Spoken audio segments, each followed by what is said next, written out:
Hey guys, welcome back to the tinkering. Today we're building a wooden skull. It's going to be like an ottoman type style. Originally I was just getting rid of a bunch of scrap wood because I was getting ready to move, and I didn't want to throw it away, I didn't want to burn it, so I just started gluing it together, and eventually I just came to the idea of making a skull. You can see on some of the images I actually was going to make it a very realistic skull. But didn't account for how much time I actually had to like carve into it and stuff, and I was trying to do it fast, and that and having lack of experience with the chainsaw, I kind of went my own direction eventually. That and the voids in there, didn't really plan on the voids being right where things were curving, so that kind of made it a mess. But like I said, I didn't even know what I was going to make at first, so during this project I did notice that the chain was loosening up quite frequently. So if I would have kept it a little bit tighter and probably sharpened that blade, probably would have helped out a lot. But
I did notice if you go against the grain on these little chunks of wood, it would actually peel away and kind of break off chunks.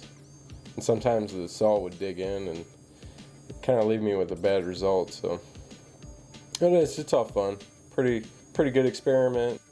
Definitely want to do something like this. Not a skull, but something wood carvery in the future.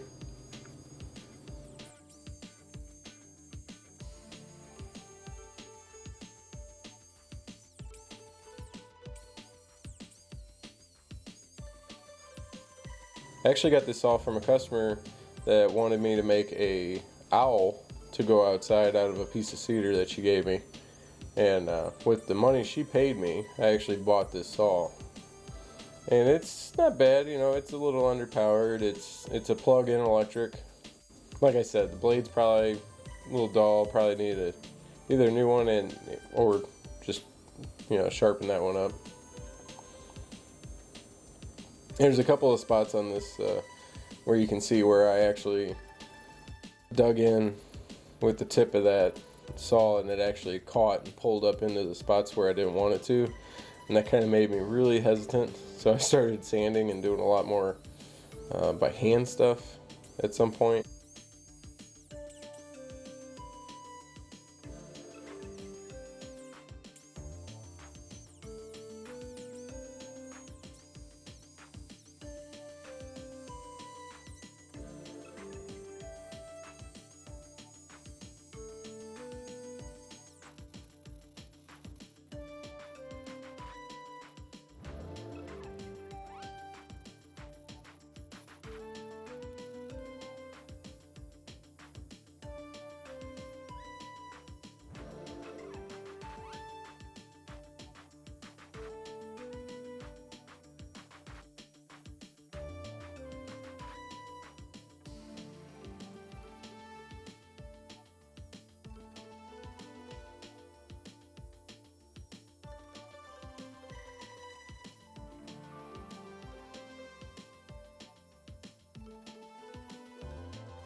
And the reason why I had to cut this skull cap off with a saw instead of designing it that way was because I didn't even know what I was doing at the beginning.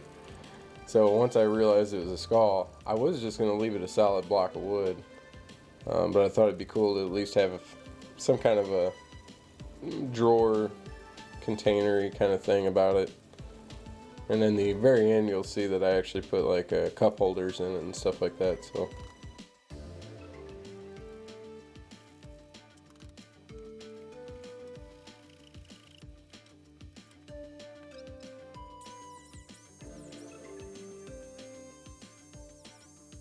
I definitely suggest anybody that's got a lot of scrap wood, this is something you can do that's pretty easy and it's fun.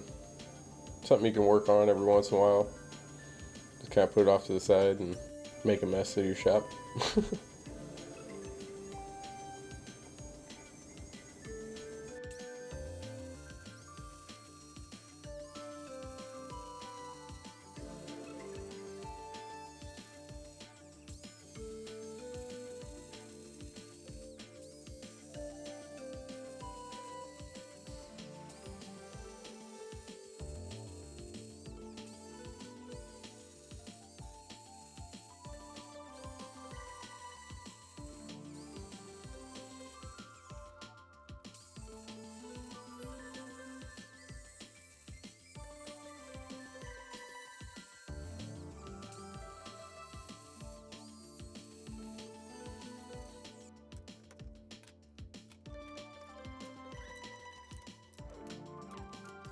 I do feel like if I would have took more time with that saw, especially like on the inside, I could have removed a lot more material without it being such a pain, but it worked out in the end.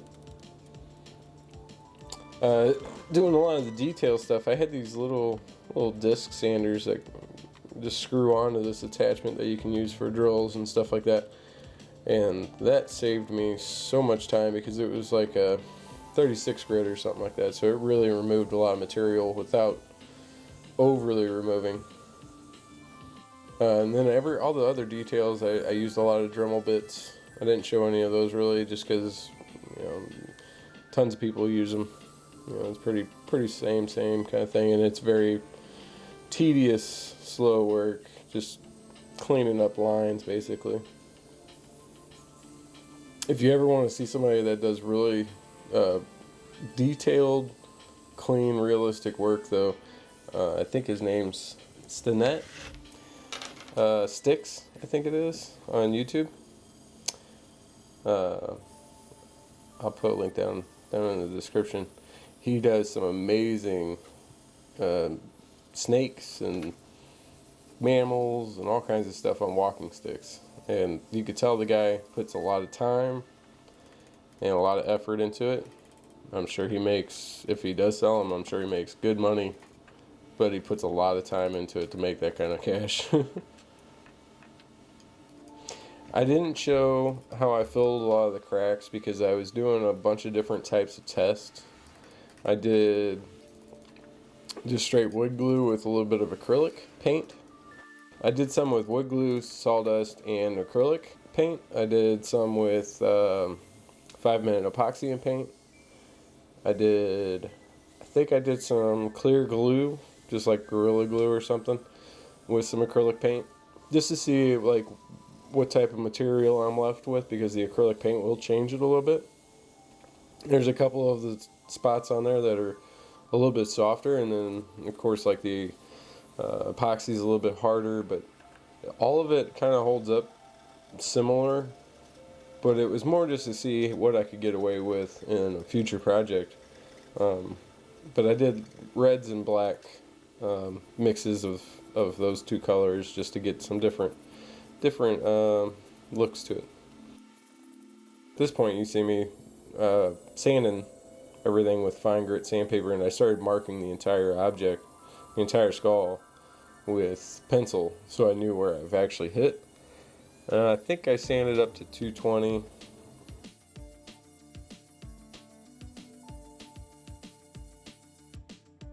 And then I did just a polyurethane coating it was super cold when I did it, and so it did not flow very well. I didn't realize how cold it was, I guess, in the garage. So I ended up having to sand everything just to knock off all the brush strokes. And then I had to do another coat, but I made sure that the garage was at a good temperature at that point to do it.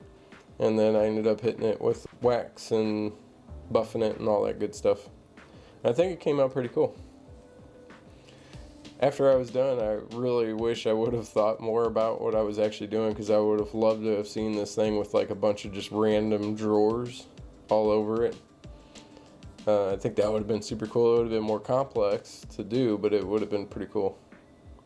And you can see where on the right eye, I actually bumped it with the saw and had to fill the big chunk in with some epoxy.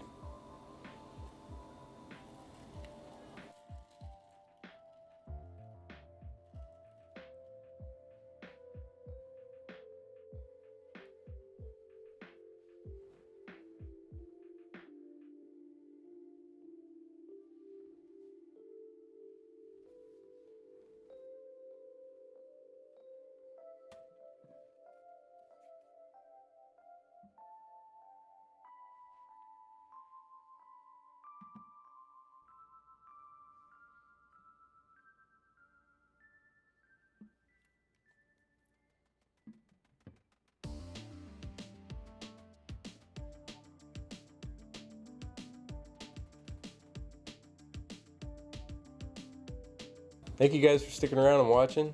Subscribe, like, all that good stuff, and keep on tinkering.